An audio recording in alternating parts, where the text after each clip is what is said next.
आज हम एक कहानी सुनाने जा रहे हैं। दादी नानी बड़े पुराने लोग बोलते थे ना कि बिस्तर पे खाना नहीं खाना चाहिए। सही बात है। हम लोग आज के ज़माने के बिस्तर पे खाना खाते किसी की बात नहीं मानते हैं। आज उसी पे एक कहानी सुनाने जा रही हूँ मैं। कहानी पूरी सुनना। कहानी बहुत अच्छी है। कहानी को भगाना नहीं, पूरी ध्यान से सुनना। चलो आज कहानी शुरू करते हैं। वो कौन सी है कहानी, देखो सुनते हैं, सुनाते हैं आप लोगों को।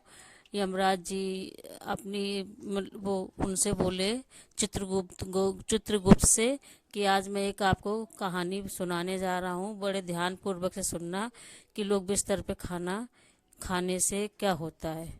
बिस्तर पे खाना लोग खाते हैं तो उससे कैसा अकाल मृत्यु होती है, कि कैसी बीमारियां आती हैं, ये सब चीज़ों की उन्होंने, चित्रगुप्त जो थे तो उन्होंने कहा बिस्तर पे खाने से क्या क्या होता है।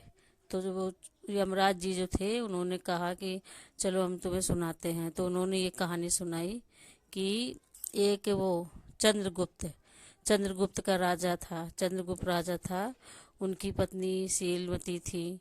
दोनों अच्छे से रहते थे, राज में बहुत अच्छा खुश थे। राज वाले सब, वहाँ की प्रजा भी सब खुश थी उनकी, मतलब इतना अच्छा उन लोगों का व्यवहार था। पर वो पुत्रहीन थे।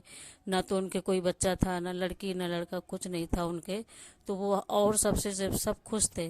बस उनके बच्चा नहीं होने के कारण वो थोड़ा दुखी रहते थे। तो वो अपने आपस में बात करते थे दोनों, राजा रानी, चंद्रगुप्त और शीलवती, कि मेरे आगे कौन संभालेगा। हम लोग ना रहेंगे तो इसका आगे राजपाट कौन संभालेगा। तो वो क्या कहते हैं, तो उन लोगों ने बड़े अफसोस से बोला कि कैसे क्या करें। तो एक वशिष्ठ ऋषि मुनि थे। वशिष्ठ ऋषि मुनि, तो उनके यहाँ वो लोग गए। उनके यहाँ जब वो चंद्रगुप्त गए तो उनसे बोला, वशिष्ठ ऋषि मुनि से, वशिष्ठ ऋषि मुनि ने बोला कि ये तुम्हारे पुनर्जन्म का, ये तुम्हारे पाप है, जो तुमने कुछ किया होगा, इसी चक्कर में तुम पुत्रहीन हो। तो वशिष्ठ जो ऋषि मुनि थे उन्होंने बोला कि तुम पहले एक साधारण से शिकारी थे, शिकार करते थे जंगल में, साधारण से शिकारी थे। तो तुमने किसी की हत्या की, उसी का तुम्हें श्राप है, इसी वजह से तुम पुत्रहीन हो। तो वो साधारण से शिकारी थे चंद्रगुप्त। तो उन्होंने क्या हुआ, वो हिरण का शिकार कर रहे थे।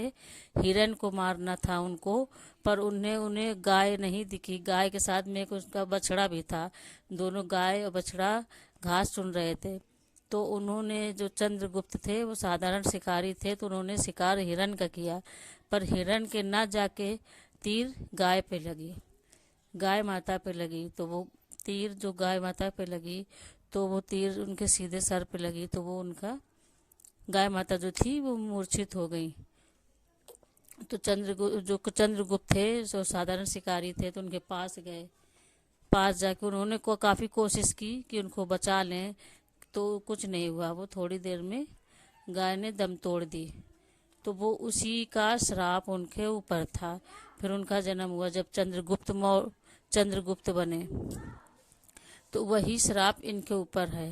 पर जो वशिष्ठ ऋषि मुनि थे उन्होंने कहा कि चलो तुम्हारे एक पुत्र होगा। तो पुत्र, उन्होंने आंख बंद करके देखा कि इनका पुत्र होगा, पर वो भी ज़्यादा दिन नहीं जी पाएगा।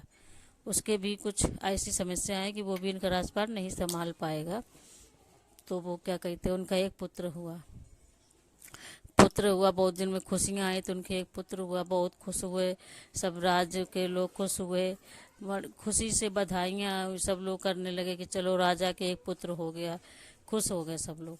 पुत्रहीन थे, शीलवती बहुत खुश हो गई कि उनके एक पुत्र हो गया।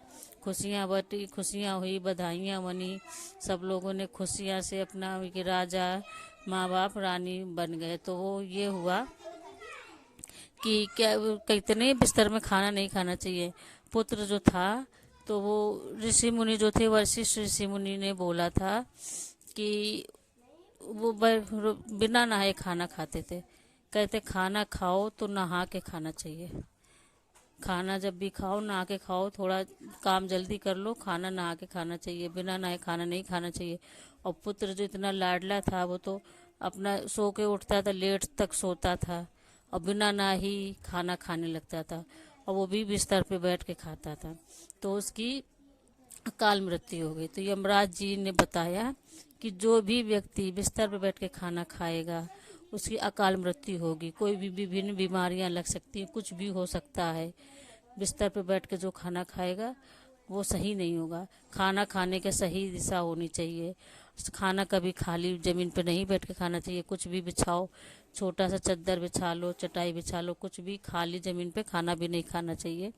तभी कहते हैं कि बिस्तर पे खाना नहीं खाना चाहिए। कहानी कैसी लगी आप लोग कमेंट